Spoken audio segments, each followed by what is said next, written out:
Okay, so hi, I'm Ira Yusuf, and this year for my independent study program, I have chosen to study creative writing. So I want to change the world, and words are my medium. Literature has this unique way of reaching out to people in an intimate way.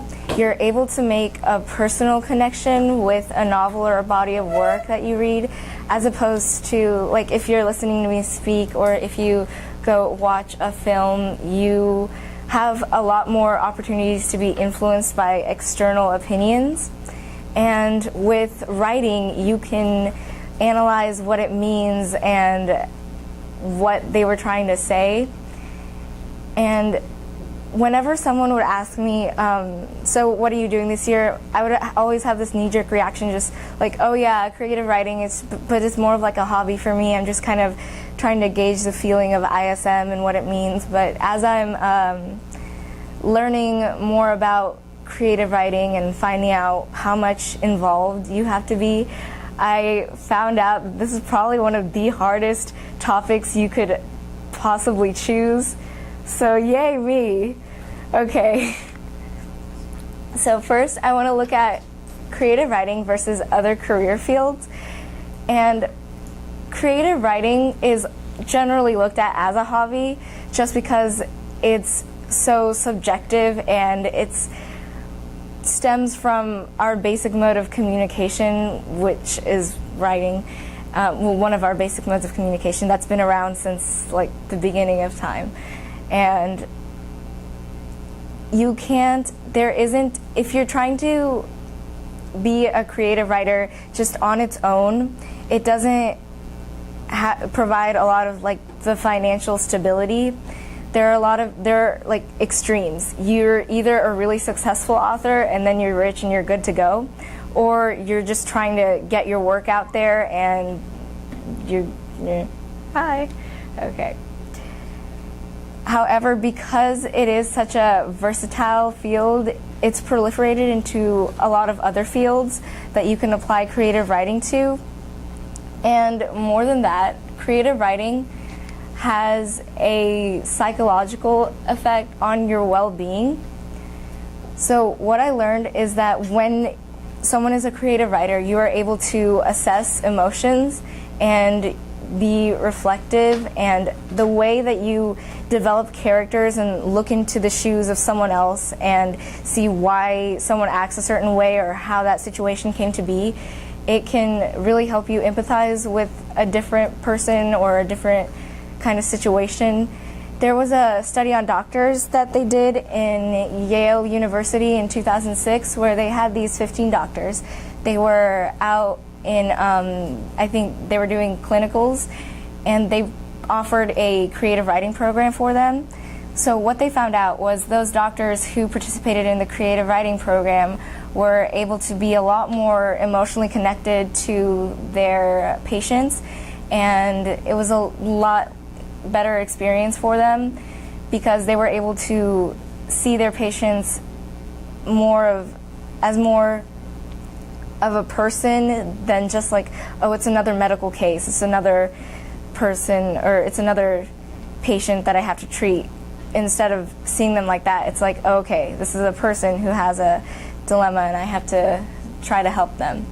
And writing is also a great stress reliever. Whether you're reading a work of creative fiction or you're writing it, you are able to kind of escape or just dump all of your thoughts onto paper.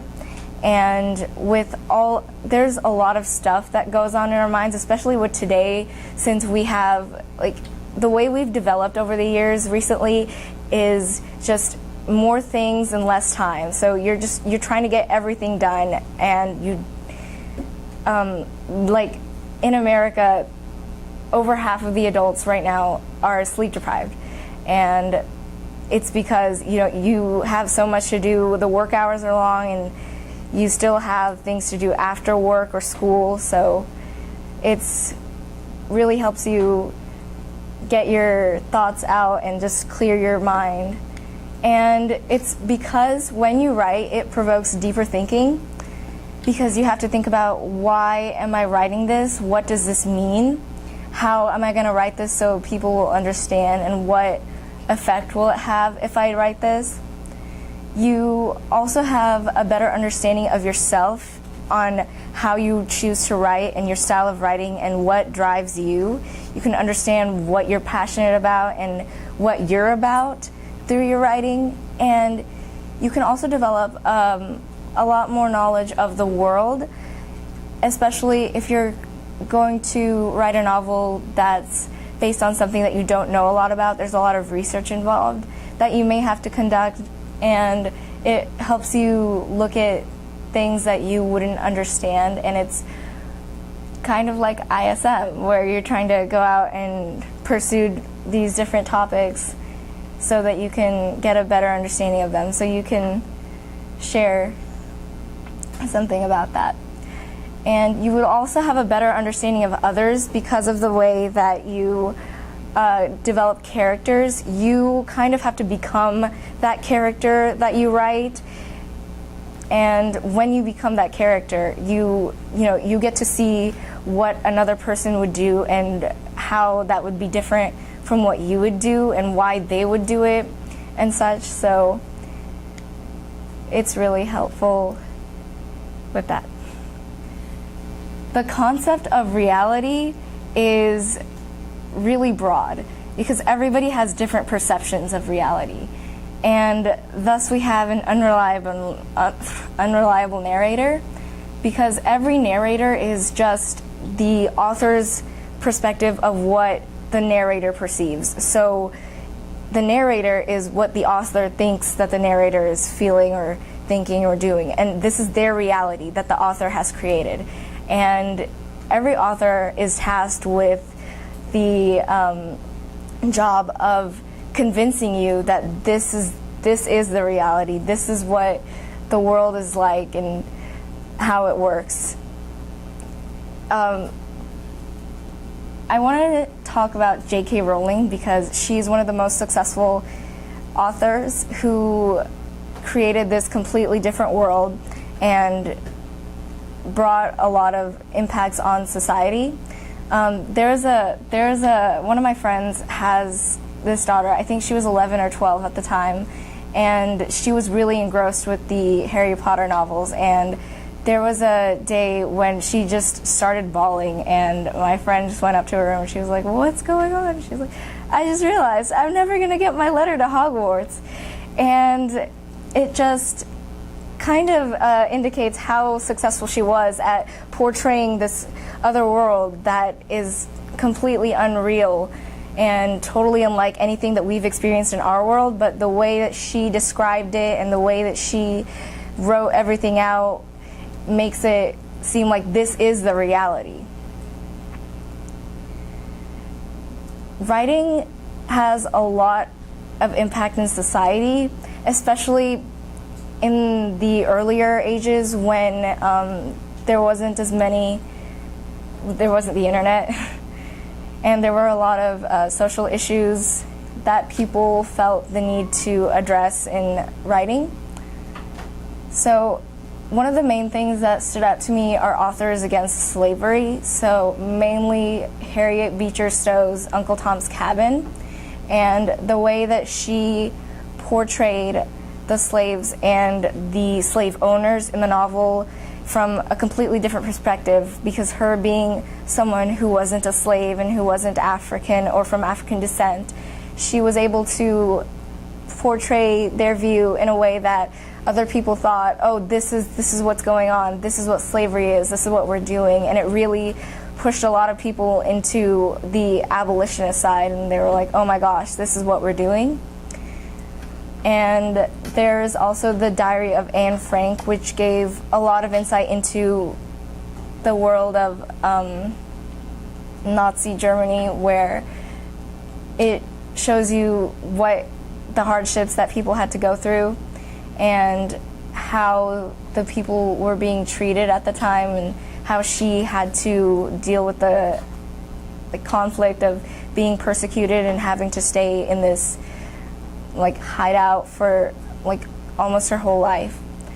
And then coming back to Harry Potter, which is a more recent development. Harry Potter, this is really unexpected for me because I didn't think that it would have, I knew it was very popular, but I didn't think that it had such a major effect on society, besides just being a really, like, a popular thing to read. Harry Potter inspired a lot of people in magic and just getting them away from a reality, because when the novels came out, it was like she was published really easily because a lot of people like to believe in something that is surreal, and because there aren't a lot of novels that are taking away to a world that's so different from ours. So everyone wanted to get involved in a story that completely takes away from the reality instead and focuses on something that's magical. So it kind of relates back to like your childhood when you would believe in things that you know now are not real. However, although J.K. Rowling was able to get published really easily, most successful authors don't have the same luxury. C.S. Lewis got his work rejected over 800 times before actually getting something published. One of the authors I spoke to, Beth Revis, she is a young adult author. She wrote the Across the Universe trilogy. She had her work rejected around like 50 times before someone said, "Ooh, yeah, this is interesting." And I know a lot of authors have had to consort to self-publishing and just trying to get their work out there.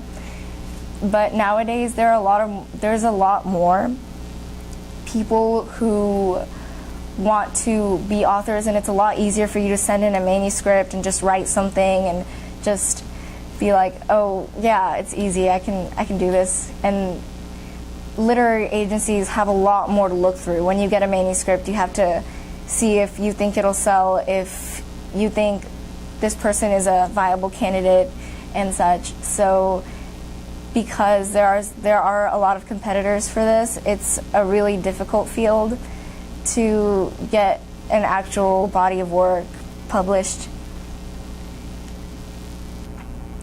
And most importantly, writing is personal. You are supposed to write for you. There's no commercial aspect. You don't go like, oh, like for example, like if you were to make a movie, you're like, oh, I know what makes a good movie, what movie people would watch. Writing isn't like that at all. There is no formula. No one tells you, oh, this is successful, you should write something like this, because then it's not original. And if you're not writing for you, then it's really pointless, because you lose the connection that you have with an audience.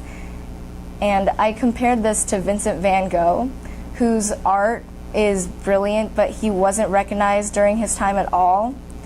However, people realized the value of his work after he passed. So it just comes to show you that you have to stick to what you are passionate about and what you want to write about. And there's more to changing the world than just words. So even if you don't have a work published that has such a major impact on society, there's still a lot that could be done to change the world. So,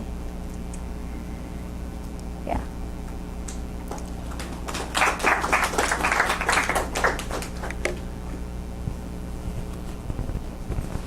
Good job.